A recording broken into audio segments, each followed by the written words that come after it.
Hello students, कैसे हैं आप। उम्मीद करता हूं कि आप सब बढ़िया होंगे। आप देखना शुरू कर चुके हैं एनपीएस नोइया वाली। मैं वकील गोदारा आज आपके सामने उपस्थित हूं 10th क्लास का एक नया टॉपिक लेके। आज हम डिस्कशन करेंगे surface area and volumes, 13th chapter of 10th class, जिसके अंदर हम डिस्कशन करेंगे कि जो हमारे सरफेस एरिया होता है अलग अलग पार्ट्स का, जिसके अंदर हम बात करूं तो क्यूबॉइड का, क्यूब का, सिलेंडर, कॉन, स्फीयर और हेमिस्फीयर्स, उनका एरिया और वॉल्यूम कैसे फाइंड की जाती है। तो हमने डिस्कशन किया था इससे पहले सर्कल के अंदर कि पैरामीटर और एरिया क्या होता है। पैरामीटर में तो सिर्फ उसका बाहरी जो क्षेत्र होता है उसका हमें टोटल लेंथ फाइंड करनी होती है कि उसकी लेंथ कितनी है। एरिया में क्या होता है कि उसके अंदर कितनी कैपेसिटी है कोई चीज फाइंड करने की। तो सबसे पहले हम आज डिस्कशन करेंगे हमारी एक्सरसाइज 13.1, जिसके अंदर कुछ फॉर्मूले हैं, कुछ आइडेंटिटी है जो हमें याद करनी पड़ेगी। उनके बिना एरिया और वॉल्यूम जो है वो पॉसिबल नहीं है। तो आज सिर्फ मैं डिस्कशन करूंगा कर्व्ड सरफेस एरिया और total surface area of cuboid, cube, cylinder, cone, sphere और हेमिस्फीयर। सबसे पहले आपने अपनी नोटबुक पे ये जो कर्व्ड सरफेस एरिया और टोटल सरफेस एरिया लिख रखा है ये हमने नोट करना है, क्योंकि इनके अलावा, इनके बिना एरिया फाइंड करना पॉसिबल नहीं है। तो पहला पार्ट दे रखा है हमें क्यूब। क्यूब का CSA मैंने लिखा है curved surface area, 4A square होता है। TSA का मतलब है total surface area, 6A square. Volume है A की क्यूब। उसके बाद आता है क्यूबॉइड। क्यूबॉइड का कर्व्ड सरफेस एरिया 2 ब्रैकेट में L plus B into H। Total surface area है 2 ब्रैकेट में L into B plus B into H plus में H इंटू L। इसके बाद आता है सिलेंडर। सिलेंडर का curved surface area 2 pi R H, total surface area 2 pi are plus H होगा। Cone आ जाता है, कौन के अंदर curved surface area pi R L, total surface area pi R bracket में एल प्लस आर होता है, जिसमें एल होता है स्लांट हाइट। मैं बताऊंगा जैसे जैसे सम आएगा तो हर सम के अंदर मैं उनका आपका जो फिगर है वो बना के बताऊंगा कि सिलेंडर का फिगर कैसा होता है, क्यूबॉइड का कैसे होता है और जो क्यूब है उसकी आकृति कैसे बनती है। उसके बाद आता है एल, हमें स्लांट हाइट फाइंड करनी होती है जिसका फॉर्मूला होता है root R square plus S square. Sphere और सर्कल में थोड़ा सा डिफरेंस होता है। सर्कल जो होता है वो अंदर से खोखला होता है, स्फीयर जो होता है उसके अंदर कोई ना कोई चीज भरी होती है। जैसे कि अगर मैं बॉल लूं, क्रिकेट को खेलने वाली बॉल जो होती है उसके अंदर हवा भरी हुई होती है, या कोई जो जैसे और चीजें हैं जिनके अंदर कुछ भरा होता है, जो राउंडेबल थिंग जो होती है तो वो स्फीयर होती है, और जो अगर खाली होती है तो वो आपका सर्कल बन जाता है। हेमिस्फीयर होता है स्फीयर का हाफ पार्ट, मतलब गेंद अगर उसको आधा काट दिया जाता है तो बाकी जो बचा हुआ पार्ट होगा उसको हम हेमिस्फीयर बोलते हैं। उसका curved surface area 2 pi R square और total surface area 3 pi R square होता है, जबकि स्फीयर का टोटल और कर्व्ड एक ही बात होती है, 4 पाई आर स्क्वायर होता है। तो इनकी आकृतियां भी मैं डिस्कशन करूंगा। आपको पहला सम दे रखा है कि 2 cube each of the volume 64 centimetre है, यानी 2 क्यूब दे रखी है, उन क्यूब्स की वॉल्यूम दे रखी है हमें 64 सेंटीमीटर क्यूब है। उनको ज्वाइन करके एंड टू एंड ज्वाइन किया गया है, और एंड टू एंड ज्वाइन करके क्या बना, क्यूबॉइड बना है। हमें उस क्यूबॉइड का सरफेस एरिया फाइंड करना है। तो सबसे पहले उसको ज्वाइन करने से पहले हमें जो क्यूब की वॉल्यूम दे रखी है उससे हम क्यूब की साइड फाइंड करेंगे। तो देखिए कैसे फाइंड करेंगे।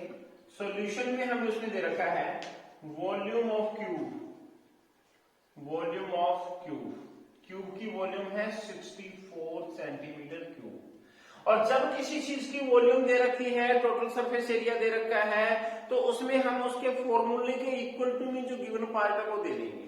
यहां इसकी वॉल्यूम होती है A की क्यूब इक्वल टू है 64 के हमने फैक्टर करने हैं। फैक्टर करने के बाद ये जो फैक्टर करेंगे तो ये बनेगी 4 की पावर 3 और ये जो एक ही 3 है इसको अगर मैं उधर लेके जाऊंगा तो ये बनेगी 1/3। 3 से 3 कैंसिल हो गया, यानी साइड ऑफ क्यूब यानी ए साइड ऑफ क्यूब है, कितने सेंटीमीटर आई है वो 4 सेंटीमीटर आई है। अब एक क्यूब जो है उसकी साइड 4 सेंटीमीटर है। अब देखिए ये क्यूब होती है, ये जो आकृति होती है ये क्यूब की आकृति होती है, इसकी साइड ए है, ए का मतलब इसकी 6 साइडें होती है और 6 की 6 साइडें, ये जो होती है आपकी लेंथ होती है, ये आपकी ब्रेड्थ होती है, ये आपकी हाइट होती है। और क्यूब के अंदर तीनों की तीनों जो हाइट है, लेंथ है, ब्रेड्थ है वो इक्वल होती है। अब उसने कहा कि ऐसी 2 क्यूब है हमारे पास, दोनों क्यूब को मिलाने पे क्यूबॉइड बना है। ये पहली क्यूब थी, इसकी जो हाइट है इस साइड की क्यूब की हाइट से मिला दिया मैंने, इसकी ये लेंथ होगी, ये हाइट होगी, इनको मिला दिया, इनको मिलाने के बाद इनको मिला दिया, ये जो चीज बनी है ये 2 क्यूब बन गई। आप देख भी सकते हैं, एक क्यूब ये बनी है, दूसरी क्यूब ये है। अच्छा, इस क्यूब की साइड आई थी 4 सेंटीमीटर, हाइट भी थी 4 और ब्रेड्थ जो थी वो भी थी 4। अब एक चीज चेक कीजिए आप कि अगर ये 4 थी तो इसकी भी जो सुबह लेंथ है वो नीचे लेंथ है वो कितनी होगी 4, ब्रेड्थ भी 4 होगी, हाइट भी 4 होगी। इससे हमें पता लगता है कि जो क्यूबॉइड बनती है उसकी लेंथ ऑफ क्यूबॉइड कितनी बनेगी, लेंथ ऑफ क्यूबॉइड 4 सेंटीमीटर इसकी लेंथ है, 4 सेंटीमीटर इसकी, यानी 1 सेंटीमीटर उसकी लेंथ बन गई है। अच्छा, ब्रेड्थ क्या बनेगी उसकी, ब्रेड्थ ऑफ क्यूबॉइड, अच्छा ब्रेड्थ तो दोनों की सेम रहेगी, ये भी 4 है ये भी 4 है, तो ब्रेड्थ कितनी आ जाएगी 4 सेंटीमीटर आ जाएगी। हाइट ऑफ क्यूबॉइड, हाइट भी इसकी कितनी रहेगी 4 सेंटीमीटर रहेगी। अब हमें सरफेस एरिया निकालना है, तो दोनों को ऐड करने पे बनेगा total surface area of cuboid. Cuboid का टोटल सरफेस एरिया लगाना है, तो क्या होता है 2 b इंटू एच और h इंटू एल होता है। अगर यही चीज वो ये कह देता है कि दोनों क्यूब को मिलाने पे क्यूबॉइड बनता है जो खोखला है, तो उसमें हम कौन सा लगाते, कर्व्ड सरफेस एरिया। अगर कोई चीज खोखली है तो उसके अंदर कर्व्ड सरफेस एरिया बनेगा, लेकिन इन्होंने कहा कि दोनों से एक सॉलिड क्यूबॉइड बनता है तो उसका टोटल सरफेस एरिया बनेगा।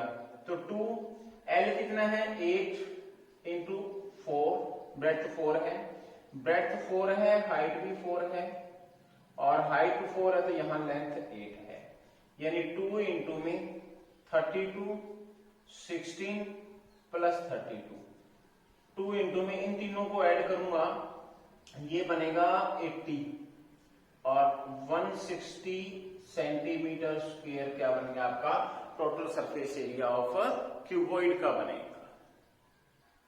नेक्स्ट है students, a vessel in the form of hollow hemisphere mounted by a hollow cylinders. Hollow का मतलब वो अंदर से खोखला है। The diameter of the hemisphere is 14 centimetre and length of the vessel is total length of the vessel is 13 centimeter. Find inner surface area. Inner का मतलब है कि हमें उसका कर्व्ड सरफेस एरिया बनाना है। देखिए क्या दे रखा है, एक तो दे रखा है हेमिस्फीयर, ये मान लो कि आपके पास हेमिस्फीयर है, ये हेमिस्फीयर है। इस हेमिस्फीयर के ऊपर क्या दे रखा है, होलो सिलेंडर दे रखा है, यानी इसके ऊपर आपका ये सिलेंडर दे रखा है। सिलेंडर ये शेप जो होती है वो हेमिस्फीयर की होती है और ये शेप जो है वो आपकी किसकी है, सिलेंडर की है। अब इसका डायमीटर दे रखा है हेमिस्फीयर का 14, ये डायमीटर 14 सेंटीमीटर है, ये 14 है तो ये भी 14 ही होगा क्योंकि ये इसके ऊपर कंप्लीटली रखा गया है। और कंप्लीट यानी टोटल हाइट जो है वो 13 सेंटीमीटर है। और जो मैं आपको बता दूं कि जो इसका रेडियस होता है हेमिस्फीयर का, जितना इसका रेडियस है उतनी ही इसकी जो ये डेप्थ होती है वो होती है। देखिए दे रखा है उसने डायमीटर ऑफ हेमिस्फीयर। हेमिस्फीयर का डायमीटर कितना दे रखा है 14 सेंटीमीटर है। रेडियस कितना आ जाएगा? रेडियस ऑफ हेमिस्फीयर, तो डिवाइड कर दूंगा डायमीटर को 2 से 7 सेंटीमीटर आ जाएगा। अच्छा, रेडियस ऑफ सिलेंडर, सिलेंडर ऊपर बना हुआ है तो सिलेंडर का रेडियस भी कितना होगा? 7 सेंटीमीटर होगा। और हाइट ऑफ सिलेंडर, सिलेंडर की हाइट कितनी होगी भाई? टोटल जो हाइट है इस वेसल की वो 13 सेंटीमीटर है और हमें चाहिए सिर्फ और सिर्फ इस सिलेंडर की हाइट। तो टोटल हाइट दे रखी है और सिलेंडर की हाइट चाहिए, तो जो इस वेसल का रेडियस है वो इसमें से माइनस करना पड़ेगा। तो 13 में से 7 माइनस गया, 6 सेंटीमीटर हाइट किसकी आ गई? आपकी सिलेंडर की आ गई। और उसने निकालना है इनर सरफेस एरिया। अगर इनर ना दिया होता फिर भी यह होलो दे रखा है तो भी हमें कर्व्ड सरफेस एरिया निकालना था, और दोनों चीजें हैं तो दोनों का कर्व्ड सरफेस एरिया हम ऐड कर देंगे। तो यहां लिखेंगे inner surface area of vessel, तो क्या आ जाएगा? Curved surface area of cylinder plus में curved surface area of hemisphere, दोनों का कर्व्ड सरफेस एरिया लगाएंगे। तो सिलेंडर का कर्व्ड सरफेस एरिया क्या होता है? 2 पाई RH होता है, और उसका क्या होता है? 2 पाई R स्क्वायर होता है। तो 2 पाई 22/7, R 7 है, हाइट कितनी है? 6, 2 इंटू में 22/7, R है 7 इंटू 7, कैंसिल कीजिए 7 से 7, इनकी मल्टीप्लाई करूंगा 6 2 12, 12 2 14, 24, 24 12 2 24 और कैरी 2 आई थी 26 हो गया। 7 से 7, 7 2 14, 14 2 28, 2 रह गया 28 और 2 30, यानी टोटल करूंगा 572 सेंटीमीटर स्क्वायर क्या होगा आपका इसका टोटल एरिया। नेक्स्ट है students, A toy in the form of cone radius 3.5 centimetre mounted on A hemisphere of the same radius. Total height of the toy is 15.5 centimetre है। Total surface area निकालना है toys का। वो जो toy होता है आपने देखा होगा कि वो खोखला होता है, इसका मतलब हमें इनर सरफेस एरिया तो निकालना है कोन का और इनर सरफेस एरिया निकालना है स्फीयर का। इसकी आकृति देखिए कैसे बनती है। ये आपको दे रखा है हेमिस्फीयर, और इस हेमिस्फीयर के ऊपर दे रखा है उसने आपको कोन। ये अब उसने क्या दे रखा है कि इसका रेडियस है 3.5 सेंटीमीटर, तो रेडियस तो दोनों का सेम ही आ गया, लेकिन टोटल हाइट दे रखी है इसने 15.5 सेंटीमीटर। तो देखिए उसने क्या क्या दे रखा है, क्या हमें फाइंड करना है? रेडियस ऑफ कॉन, रेडियस कितना है? 3.5 centimetre. Height of cone, height में टोटल हाइट 15.5 है, इसमें से सेम रेडियस हेमिस्फीयर का है वो माइनस कर दूंगा, 12 सेंटीमीटर बचेगी। और रेडियस ऑफ हेमिस्फीयर, हेमिस्फीयर का रेडियस कितना है? 3.5 सेंटीमीटर। अब टॉय है तो हमें निकालना है उनका टोटल सरफेस एरिया दोनों का निकालना है, जिसका मतलब कर्व्ड सरफेस एरिया कौन का निकालेंगे और टोटल कर्व्ड सरफेस एरिया हमें हेमिस्फीयर का निकालना है। कोन का जो कर्व्ड सरफेस एरिया होता है वो होता है पाई आर एल, लेकिन यहां क्या दे रखा है? हाइट दे रखी है, हमें एल फाइंड करना पड़ेगा। तो हाइट में हमें एच दे रखा है, रेडियस में आर दे रखा है। सबसे पहला काम हमें एल फाइंड करना पड़ेगा। एल हमारा होता है R square plus H square, तो एल इक्वल टू आर है आपका 3.5 का स्क्वायर और ये है 12 का स्क्वायर, यानी एल इक्वल टू 3.5 का स्क्वायर यानी 3.5 इंटू 3.5 की मल्टीप्लाई करेंगे, ये आएगा 12.25 और ये हो जाएगा 144, टोटल हो जाएगा 156.25। इसका जब आप रूट फाइंड करोगे तो वो आएगा 12.5 सेंटीमीटर। इस तरीके से सबसे पहले एल फाइंड कर लिया।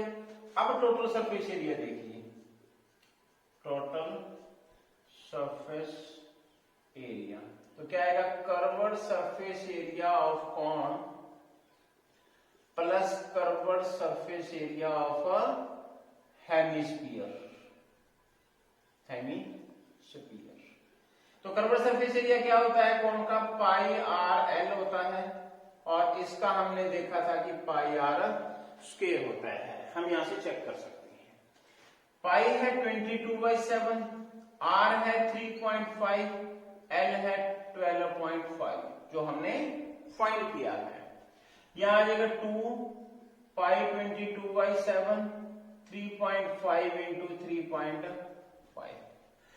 अब इसका डेसिमल लगा के हटा के मैंने 10 लगा दिया, इसका डेसिमल हटा के 10 यूज कर लिया, इसका डेसिमल 10, इसका डेसिमल हटा के 10 का यूज कर लिया। अब देखिए 7 5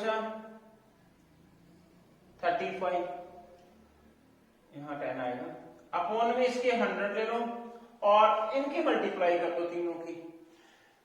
22 की 5 से करूंगा आएगा 110, 110 की करूंगा 125 से, तो ये जीरो तो मैं पीछे लगा ही दूंगा।